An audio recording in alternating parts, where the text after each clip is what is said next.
Assalamualaikum warahmatullahi wabarakatuh. Kami dari kelompok 6, di sini kami akan menjelaskan PowerPoint yang berjudul Kebijakan Pendidikan di Indonesia. Sebelumnya, saya akan memperkenalkan nama-nama anggota dari kelompok saya. Yang pertama itu ada Aisyah Jasmine Serena, lalu yang kedua ada Popia Delta, lalu yang ketiga ada Adwa Jihanara, lalu yang keempat ada Zia Ariskina, lalu yang terakhir ada saya sendiri yaitu Sekaring Farida.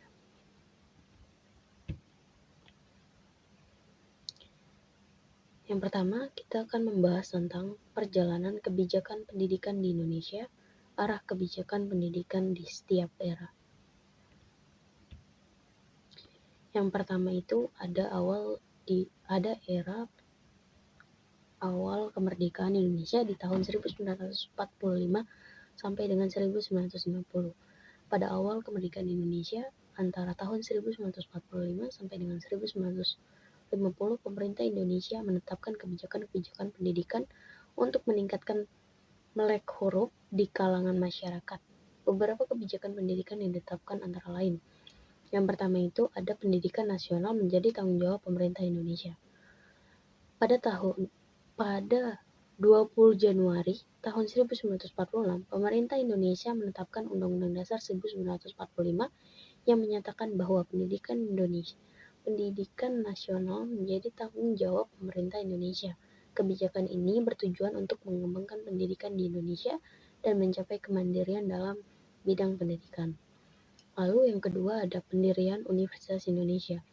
Pendirian Universitas Indonesia dilakukan pada tahun 1947. Pemerintah Indonesia mendirikan Universitas Indonesia di Jakarta. Universitas ini didirikan dengan tujuan untuk menjadi pusat pendidikan dan penelitian yang unggul di Indonesia. Lalu yang ketiga itu ada penyusunan kurikulum nasional. Penyusunan kurikulum nasional dilakukan pada tahun 1947.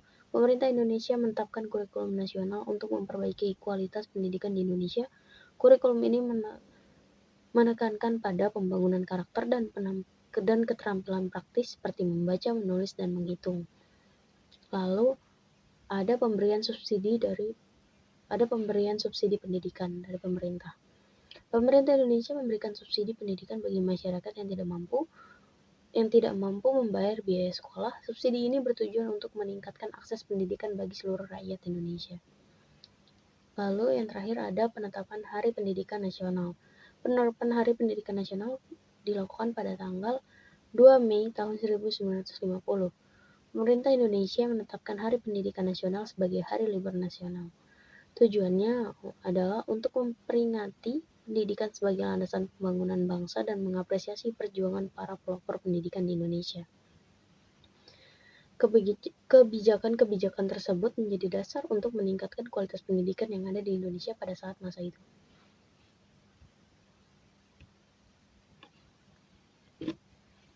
Selanjutnya kita akan memasuki era demokrasi liberal pada tahun 1951 sampai dengan 1959. Pada era demokrasi liberal Indonesia di tahun 1951 sampai dengan 1959 dilakukan beberapa kebijakan penting dalam bidang pendidikan seperti yang pertama, penegasan pendidikan sebagai hak asasi manusia dalam Undang-Undang Dasar 1945. Dalam Undang-Undang Dasar 1945 ditekankan bahwasanya pendidikan ialah sebagai hak asasi manusia yang harus diakui dan dilindungi oleh negara. Lalu yang kedua, kebijakan nasionalisasi pendidikan untuk membebaskan pendidikan dari pengaruh kolonial Belanda. Kebijakan nasional pendidikan pada tahun 1951, pemerintah Indonesia melakukan kebijakan nasionalisasi pendidikan dengan menasionalisasikan sejumlah sekolah Belanda. Kebijakan ini bertujuan untuk membebaskan pendidikan dari pengaruh kolonial Belanda dan mempromosikan pendidikan yang lebih nasionalis. Lalu yang ketiga, pembentukan Kementerian Pendidikan dan Kebudayaan untuk memperkuat sistem pendidikan nasional. Pada tahun 1950, Indonesia membentuk Kementerian Pendidikan dan Kebudayaan Sebelumnya bernama Departemen Pendidikan. Pembentukan kementerian ini bertujuan untuk memperkuat sistem pendidikan nasional dan meningkatkan kualitas pendidikan di Indonesia. Lalu yang keempat, perumusan kurikulum nasional untuk menyediakan standar pendidikan yang sama di seluruh Indonesia. Pada tahun 1952, pemerintah Indonesia merumuskan kurikulum nasional yang bertujuan untuk menyediakan standar pendidikan yang sama di seluruh Indonesia. Kurikulum nasional ini juga menekankan pada pendidikan kewarganegaraan dan pengembangan karakter. Lalu yang keempat, peningkatan anggaran pendidikan untuk meningkatkan kualitas pendidikan. Pada era demokrasi liberal, pemerintah Indonesia meningkatkan anggaran pendidikan untuk meningkatkan kualitas pendidikan. Namun, pendidikan pada masa tersebut juga menghadapi beberapa tantangan seperti kurangnya guru berkualitas, kurangnya fasilitas pendidikan, dan adanya ketidaksetaraan dalam pendidikan antar kota dan desa. Untuk materi selanjutnya akan dilanjutkan oleh teman saya. Selanjutnya ada era demokrasi terpimpin 1954 sampai 1966. Pada era ini, kebijakan pendidikan sudah mulai meluas dan status departemen yang membidangi pendidikan terbagi atas Menteri Muda Bidang Sosial Kulturil, Menteri Muda PP, dan K, serta Menteri Muda Urusan Pengarahan Tenaga Rakyat. Arah kebijakan pendidikan yang meluas ini berimplikasi pada pendidikan tidak hanya diurus satu kementerian saja, namun lebih dari 2 kementerian. Jalur pendidikan pada masa Orde Baru terdiri atas pendidikan formal, pendidikan informal, dan pendidikan non-formal. Jalur pendidikan pada masa Orde Baru terdapat jalur sekolah dan jalur luar sekolah. Jenjang pendidikan pada masa Orde Baru terdiri dari jenjang prasekolah, jenjang pendidikan dasar, jenjang pendidikan menengah, dan jenjang pendidikan tinggi. Sistem pendidikan pada masa Orde Baru terdapat perubahan dari Orde Lama pada pelaksanaannya. Kegiatan pendidikan pada era ini difungsikan sebagai instrumen pembangunan ekonomi nasional. Kebijakan pendidikan semuanya terpusat. Era Reformasi 1998 hingga sekarang. Di era reformasi, setidaknya ada 4 kebijakan pendidikan yang menjadi agenda perbaikan sistem pendidikan nasional. Keempat program di bidang pendidikan yaitu peningkatan mutu pendidikan, efisiensi pengelolaan pendidikan, relevansi pendidikan, dan pemerataan pelayanan pendidikan.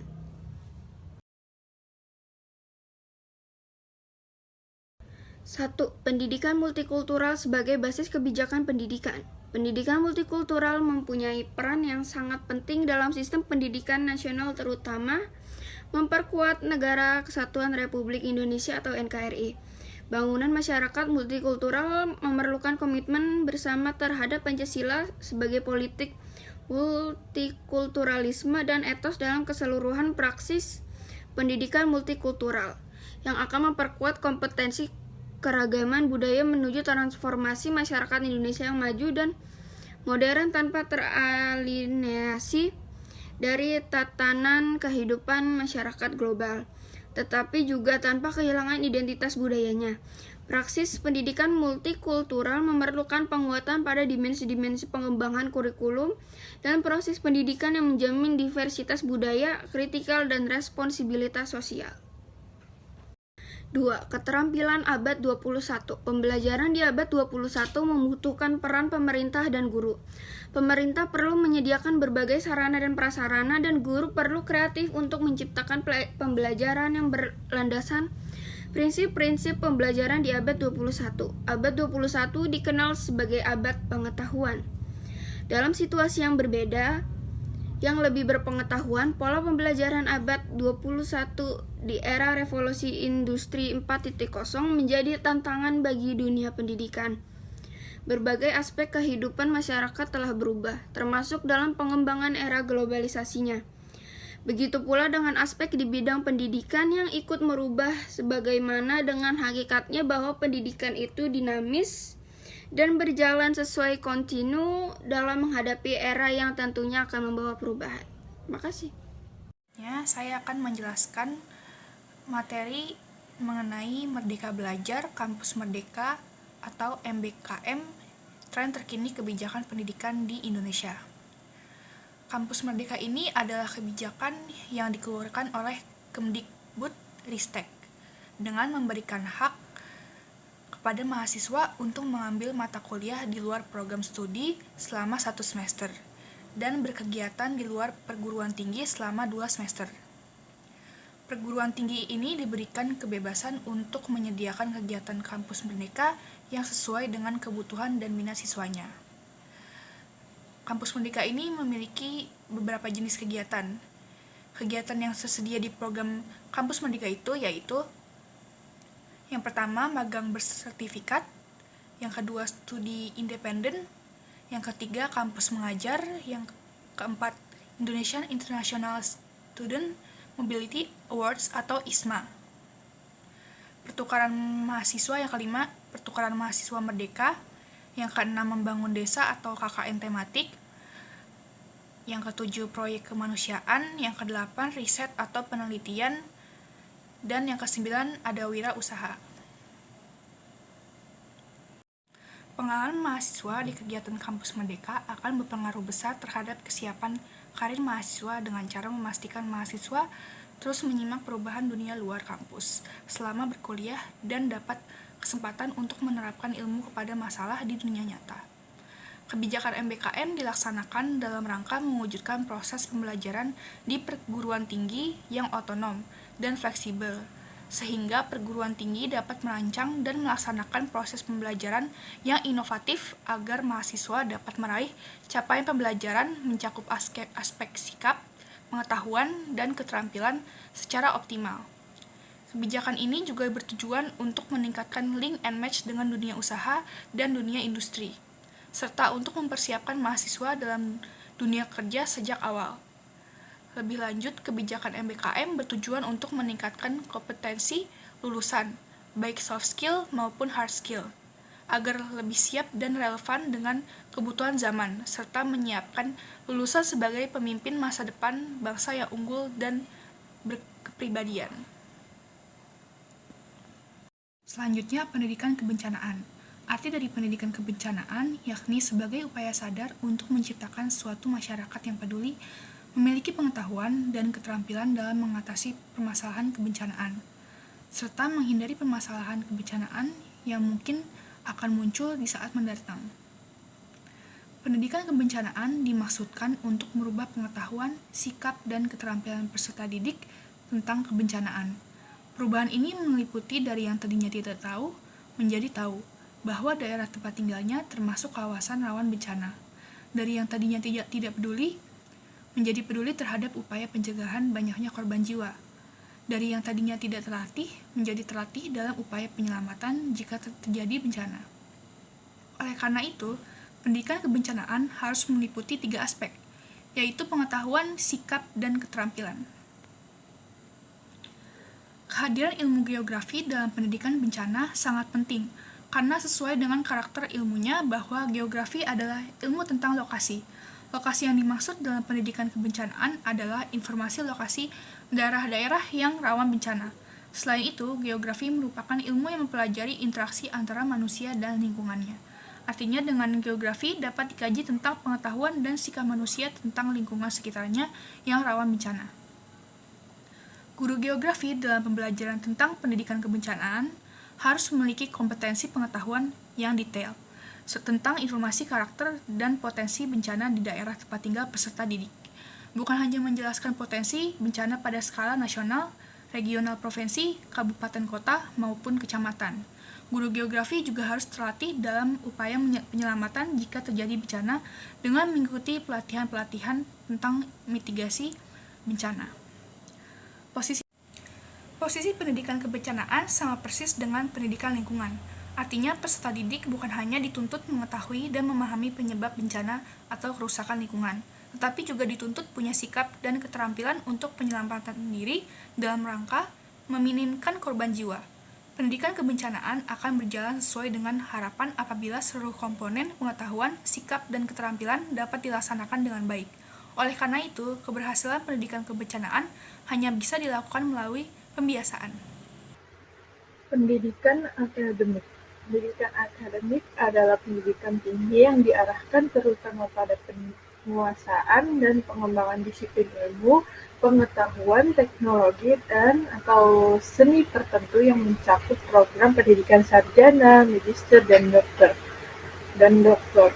Tujuan pendidikan akademik adalah menyiapkan peserta didik atau mahasiswa untuk menjadi warga negara yang beriman dan bertakwa kepada Tuhan Yang Maha Esa, berjiwa Pancasila, memiliki integritas kepribadian yang baik, terbuka dan tanggap terhadap perubahan dan kemajuan ilmu pengetahuan, teknologi, kesenian, dan masalah sosial kemasyarakatan, khususnya berkaitan dengan bidang keahliannya. Pendidikan vokasi. Pendidikan vokasi adalah jenis pendidikan yang berorientasi pada keahlian dan kepakaran yang khas serta berkemampuan untuk siap kerja. Dengan demikian, lulusan pendidikan vokasi mampu bersaing secara global karena fokus pada pengembangan keterampilan dan teknologi aplikatif. Kesimpulan dari materi ini yaitu kebijakan pendidikan di Indonesia mengalami perubahan dalam periode berbeda bergantung pada situasi politik, sosial, dan ekonomi pada waktu itu, tapi tujuannya tetap sama, yaitu untuk meningkatkan pendidikan dan sumber daya manusia di Indonesia. Era reformasi menekankan pada akses pendidikan yang lebih luas dan adil, serta pengembangan program pendidikan inklusif dan vokasional untuk kemajuan dan kesejahteraan masyarakat Indonesia di masa depan. Sekian dari kelompok kami. Mohon maaf apabila ada salah kata. Wabillahi taufiq wal hidayah. Wassalamualaikum warahmatullahi wabarakatuh.